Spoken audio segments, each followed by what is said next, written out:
I'm going to talk about some ideas that were in the air in my home when I was a kid, because a lot of that has to do with problems that have interested me in anthropology throughout my career. I also want to talk about the first reading I did in anthropology when I was a child. I was born in 1943 in the Bronx to a family that was in the process of becoming middle class. My parents had gone to City College at night, as many immigrant Jews of their generation did. My father was drafted within a few months of my being born and went off to the war. When he came back from the Army, he qualified on the GI Bill as an accountant, and that was how we moved into the middle class. But at that point, we were living on the 6th floor of a fairly rundown building. Most of the inhabitants of the building were Jews at various points on the left, ranging from members of the Communist Party to people like my parents who had signed one or two petitions in the 1930s, and then later during the McCarthy era hoped that they wouldn't be discovered and lose the civil service jobs that they were by then working in. So that there was some conversation about politics in the household. There was a lot of conversation about psychoanalysis, because despite not having much money, like many New York Jews, my mother was in analysis for years and years and years. We probably stayed in a working class lifestyle for quite a while to pay for that analysis. And my mother was always talking about it. She had a job for a while working for an analyst, so she met people like Ernst Chris. Therefore, I would probably say that the overarching ideology of my childhood was Freudianism, with which I have been in a kind of love-hate relationship for the rest of my life, which has had a lot to do with what I did in anthropology. The first anthropology book I ever read, I read at the age of 8, and it was a Christmas present from a friend of my mother's. It was called Friends Near and Far, and last night I happened to be reading Regna Darnell's chapter in Invisible Genealogies about the life history projects of the Boasians, meant to bring anthropology to the ordinary readers. Friends Near and Far was, I think, derived from that kind of thing. I forget the author, but it was designed to use life history to bring anthropology to children. And there was a chapter on a day in the life of an Amazonian Indian child, a day in the life of an Eskimo child, a day in the life of an American kid in Maine, and a day in the life of a Japanese kid, all of them male, of course. And this book absolutely fascinated me. And that was the first anthropology book I ever read. The second anthropology book I ever read was the Modern Library edition of The Golden Bough. And this, in some ways, set the tone not just for my being interested in anthropology, but the precise project in anthropology, namely the history of anthropology and sexuality, that Andy and I worked on later. Because I read The Golden Bough, as I suspect many did, for the information about sex, which was liberally peppered in it. I did this when I was about 12 or 13, And I remember leafing through it to find good stuff about things like menstrual huts, initiation rituals. I kept it it was on my parents' shelves. It was open to me, but I thought of it as a dirty book, even though there was no attempt to stop me reading it, and therefore I felt I had to keep it hidden under piles of towels in the bathroom. So that was my second big anthropology read, was The Golden Bough, which I read for the naughty bits. There was also some conversation in my house about anthropology, in particular, Franz Boas and Margaret Mead. I don't think my mother knew a thing about what Franz Boas had ever said, but when she had been going to City College Night School, someone she knew in Yonkers, New York, where she grew up, had gotten a scholarship and was at Barnard and studied with a famous person called Franz Boas, and therefore one of the big disappointments of my mother's life was that she hadn't been able to study with Franz Boas. And this was mentioned fairly frequently, in fact. But Margaret Mead was even more significant, and in fact, I used this in the contribution that I made to our chapter on Margaret Mead in our book on the history of anthropology and sexuality, because I saw Margaret Mead as a kind of Rorschach test that all kinds of readers could project onto whatever they wanted. And this was because what my mother projected onto Margaret Mead, and specifically onto growing up in New Guinea, was her hatred of her sisters-in-law. My mother used to mention at fairly regular intervals that Margaret Mead had demonstrated that sisters-in-law could never be friends. And of course, this was a theme in growing up in New Guinea. It wasn't really what it was about, but certainly sisters-in-law were at odds in growing up in New Guinea. My mother had that right. And that became the central point of Margaret Mead's work for my mother, that sisters-in-law could never be friends. So those were specific references to anthropology in my childhood. The other thing that definitely had an influence, at least on the early part of my career in anthropology, was the somewhat peculiar status of being a Jew in the kind of environment I came from in the 1940s and 50s. The neighborhood in the Bronx where I lived until I was 8 was 100% Jewish. I don't think there was a butcher shop that wasn't a kosher butcher. I don't think there was a bakery that wasn't a Jewish bakery. There was one non-Jew in my class at school, and that was someone whose family belonged to the Ethical Culture Society, which basically was a liberal offshoot of Judaism anyway in New York in those days. So I lived in a fairly enclosed community. There were different ways of being Jewish. For 1 year, I was sent to a workman's circle Hebrew school, or actually Yiddish school. There was very little Hebrew, a lot of Yiddish, lots of socialist songs. It was probably the happiest part of my Jewish background. But then we moved upstate. Upstate was very different.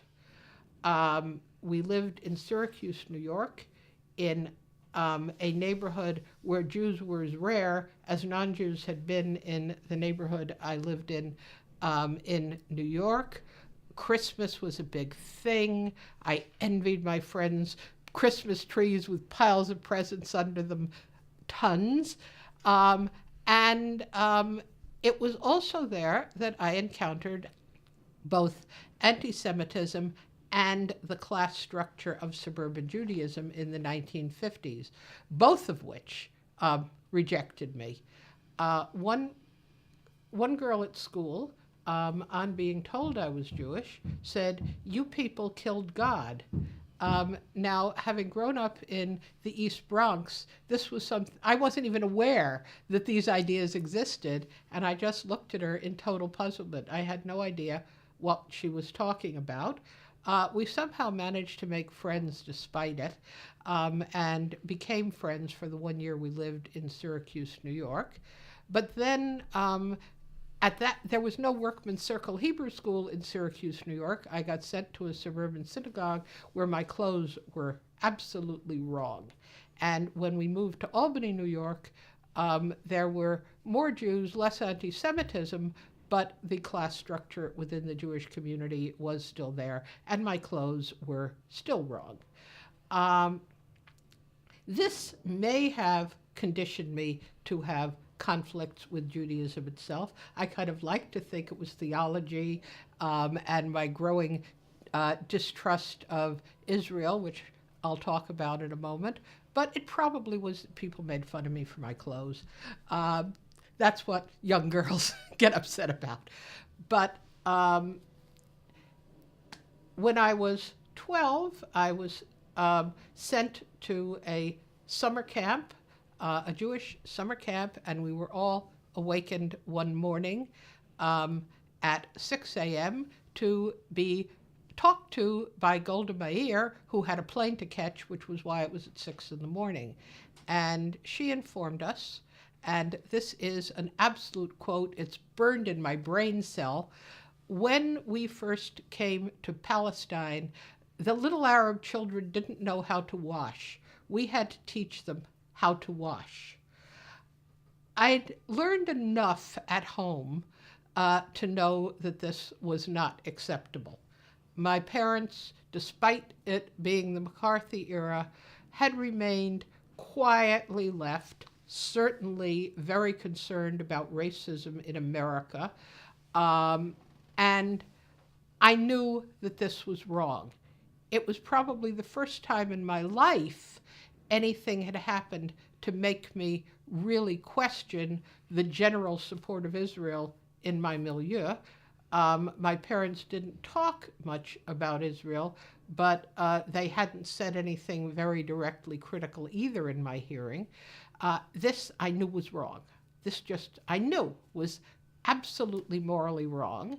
I went to the camp office where we weren't supposed to be making phone calls, and I said they had to let me use the phone to call home because I was leaving. I was not going to stay at that place one more day. They didn't want to give me the phone, and remember, I'm 12 years old. I said, well, if you don't give me the phone to call my father, I'm going to go out to the road and hitchhike home. At that point, they let me use the phone and call my father. So from that point on, there was a political aspect as well as my clothes being made fun of that definitely caused a deep conflict with Judaism that probably continues to today. I couldn't totally escape, but I was not happy with it either. I also stopped believing at a very early age. When I was 10, I committed a sin. I won a chocolate Easter bunny at school, and we happened to get this chocolate Easter bunny on the first day of Passover when I could not eat anything but special Passover chocolate, and I ate the chocolate Easter bunny. This is a problem because the punishment for sin in Orthodox Judaism was not hell at some vague date in the future. It was death in the next year. And this got me worried. But I decided I would do an empirical test. Maybe a chocolate Easter bunny wouldn't be enough. Maybe I needed to do something much worse and see if I died in the next year. So one day, while my parents were out, I went down to the supermarket and I bought a pork chop and I cooked it in my mother's kosher pan and I ate it. And I waited for a year to die and I didn't. And ever since, I have been a total atheist. Not an agnostic, but a total atheist. However, the whole problem of what you do when you belong to a religion that the world despises, that you don't believe in, that people reject you in because you're wearing the wrong clothes, but you can't shake off either, never left. And it ultimately had some influence on some of the research I did as an anthropologist. So that was my childhood. I eventually escaped Albany, New York, to go back to New York City.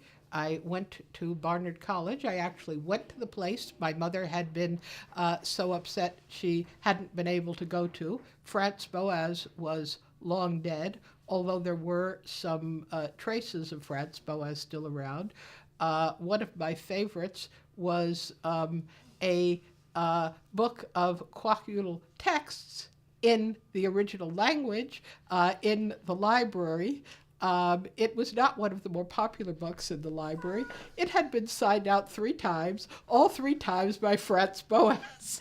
So that was one legacy of Franz Boas that was still there at Barnard when I was there. I started as an English major and stopped being an English major.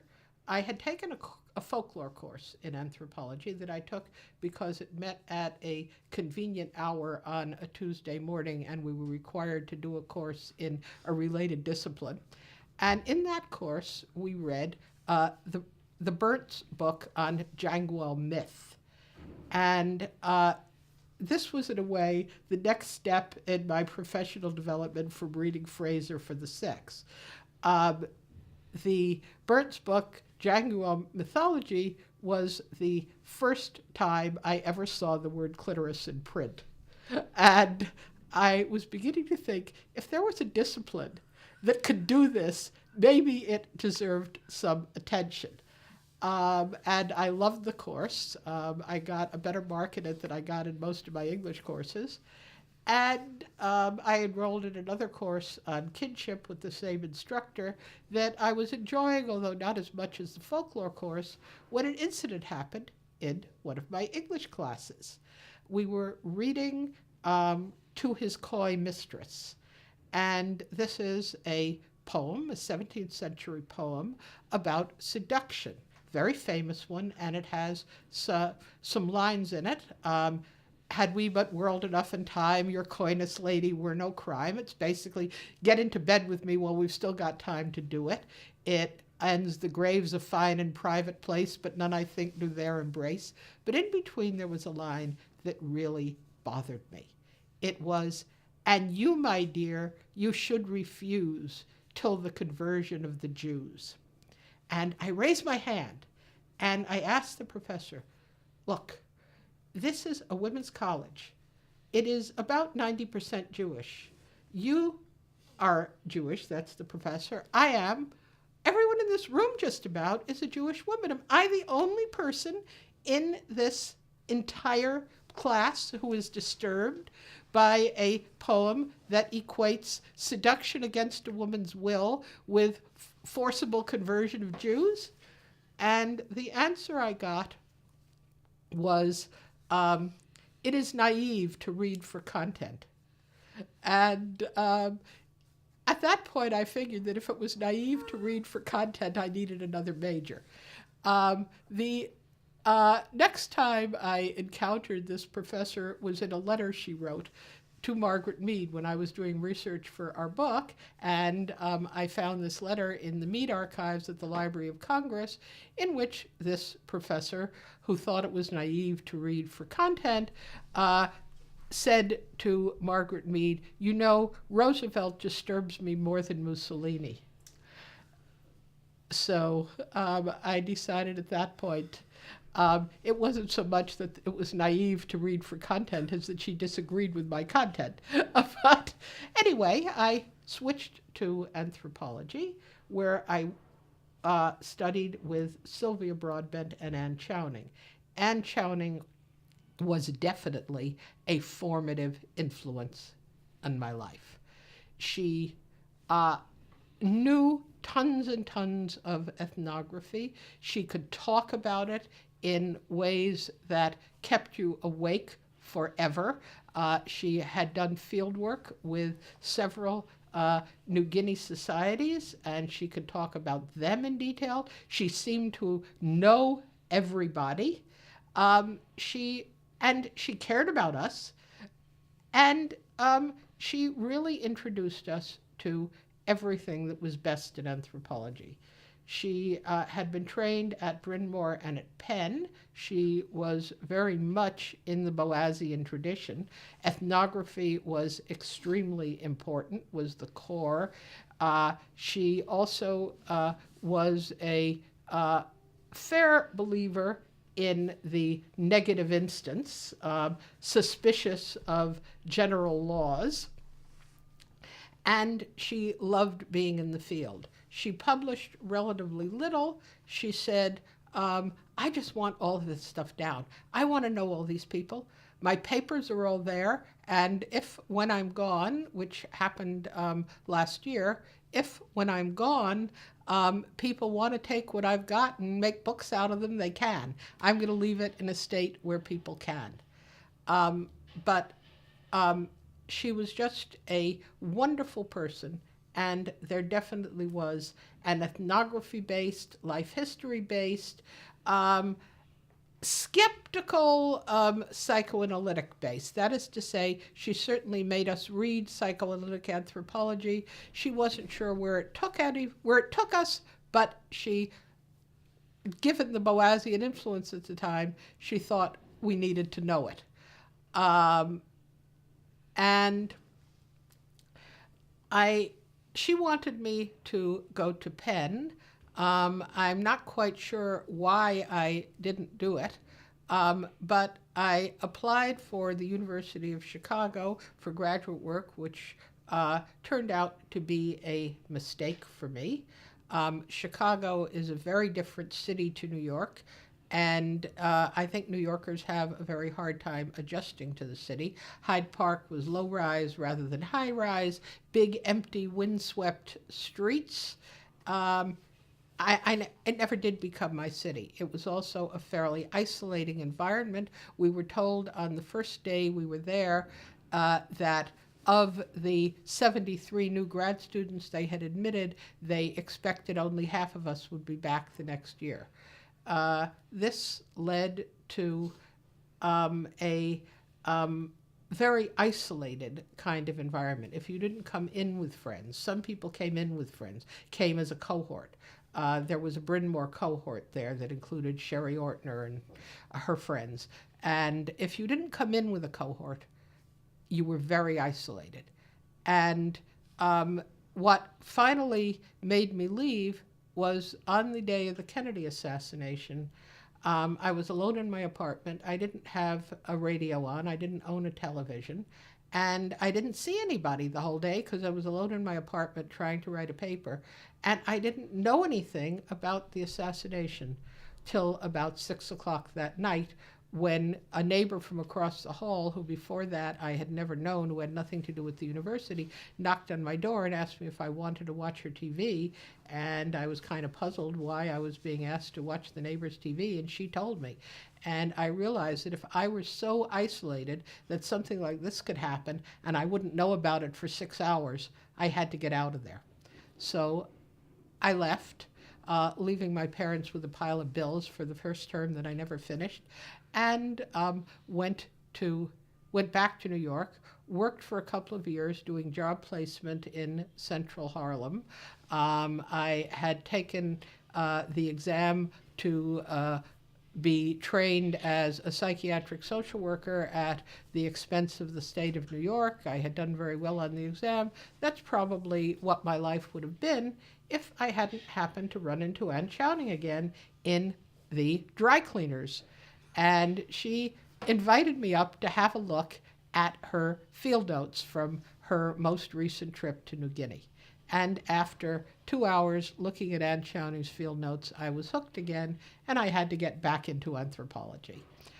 At that point, I was scared of another blow-up, so I decided to apply to Oxford because a friend of mine from Barnard had gone to Oxford to do the anthropology diploma.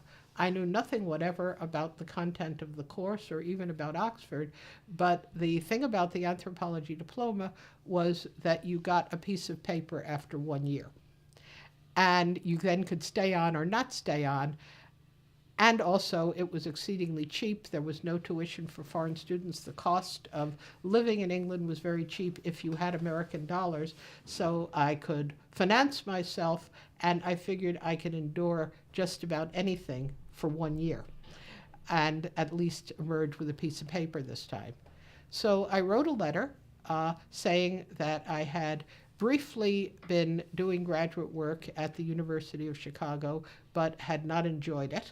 But I did have a BA from Barnard.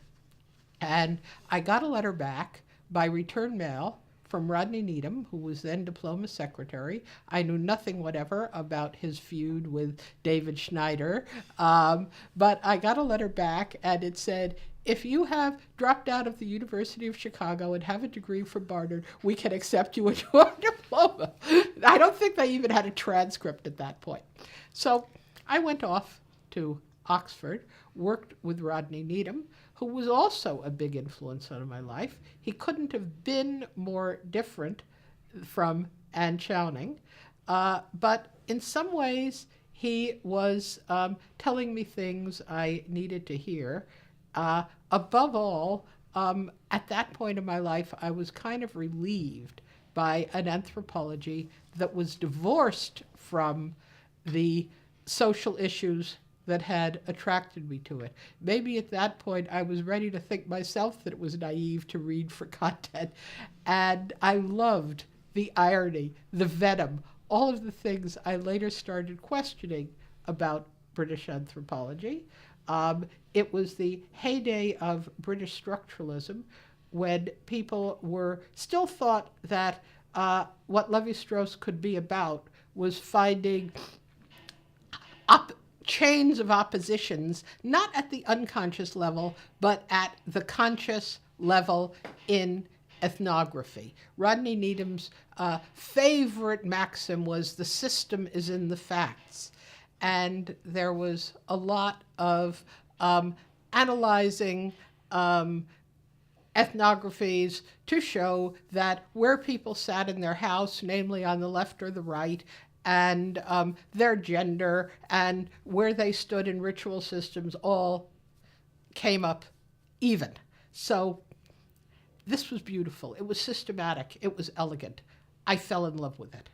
And also, it was the first time that I was seriously introduced to Durkheim and Mose, and what the British anthropologists at that point got out of Durkheim and Mose was the elegance of primitive classification and the importance of gift exchange, which is what they saw as ancestral to Lévi-Strauss. The whole final chapter of Marcel Mauss on the morality of gift exchange was basically written off as sentimental rubbish. We were told not to pay any attention to it.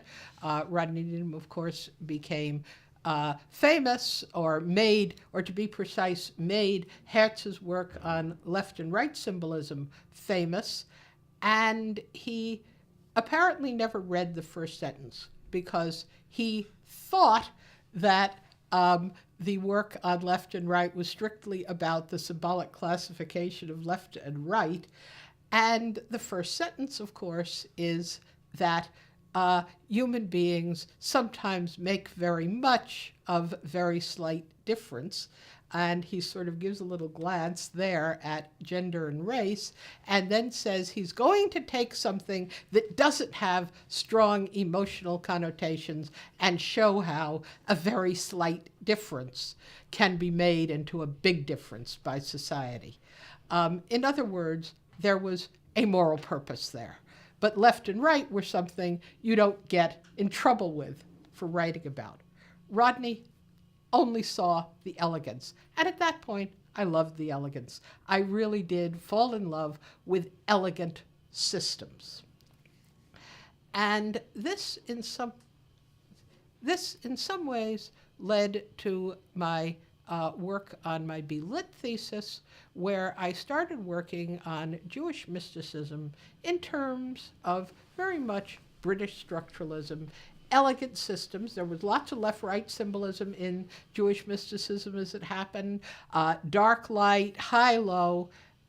And in this, I was trying at one and the same time to demonstrate that Jews really were like everybody else, and also that primitivity and the religion that I was raised in had a lot in common.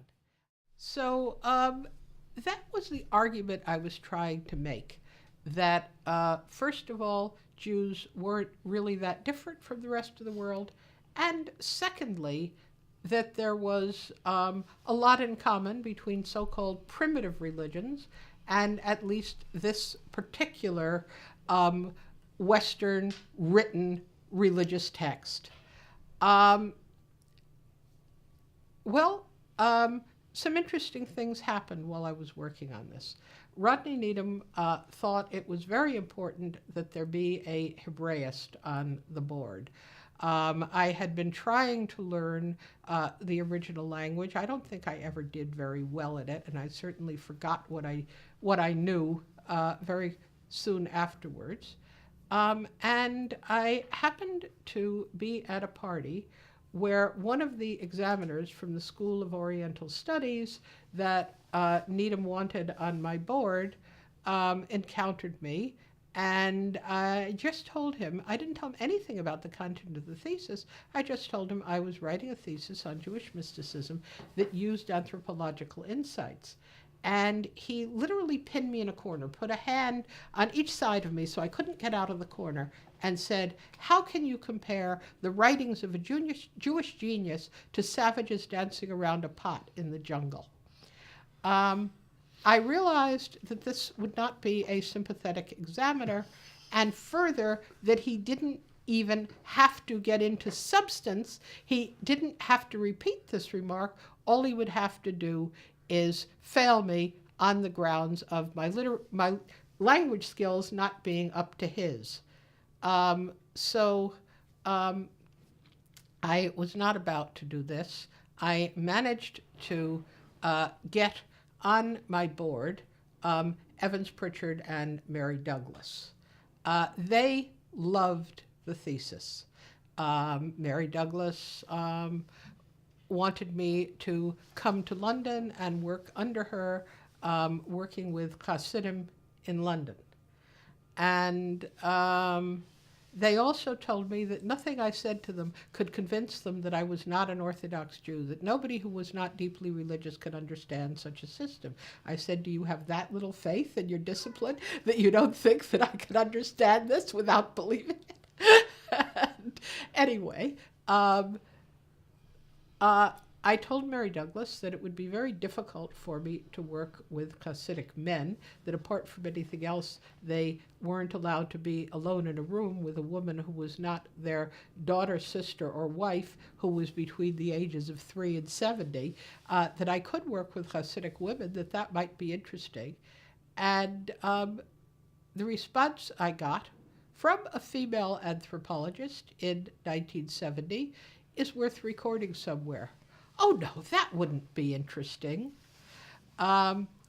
Which is a pity, because that was about 2 years before Women Among the X started appearing all over the literature. And certainly there have been quite a few books on Hasidic women. I could have done the first, but it didn't happen. I then went off to teach in the States, and while teaching at various universities, I wrote a PhD thesis. I had taken so long to complete the master's thesis that I had racked up all the terms of residence I needed for the PhD, so I was able to write the whole thesis in absentia. And it was basically on a topic I invented for myself because I had no money to go to the field. And the topic was negative collective representations, which was socially conventional ways of saying society stank. Um, in some ways, Herzfeld did it much better in the field when he developed the notion of cultural intimacy in Crete, that basically one of the ways of creating social solidarity is being able to say negative things about the community you're in. But I did this all through texts, analyses of the literature. I got the degree for it. Apart from giving an after-dinner speech about humor a couple of years ago, I don't think I've done anything with it since. I was looking around for what my next research was going to be on when one of the first things came out in what was to become a long-standing feminist campaign against female genital cutting, then called female genital mutilation by everyone, including me, in Mary Daly's book, Gynecology. And it had a chapter in it called African Genital Mutilation, the Unspeakable Atrocities. And I was kind of upset about a feminist calling anything African unspeakable atrocities.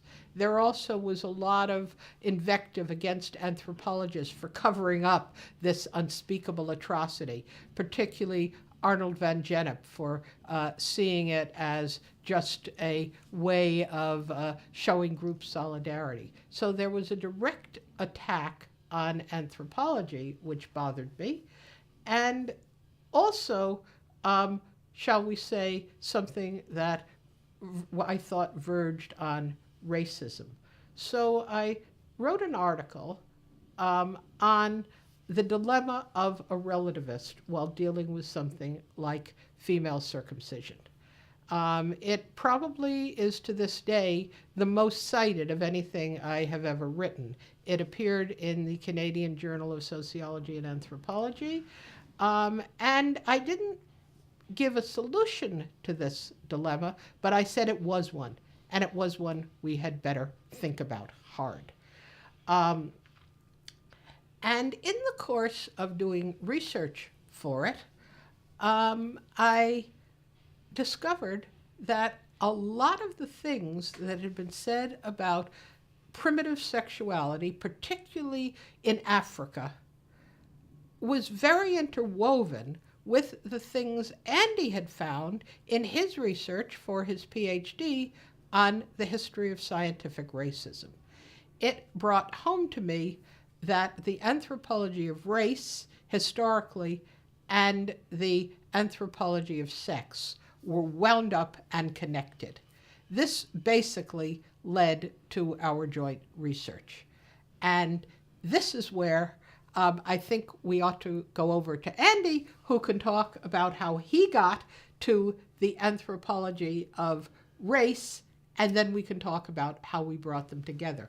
So in some ways, my first reading in Fraser is now feeding into my work as a mature anthropologist.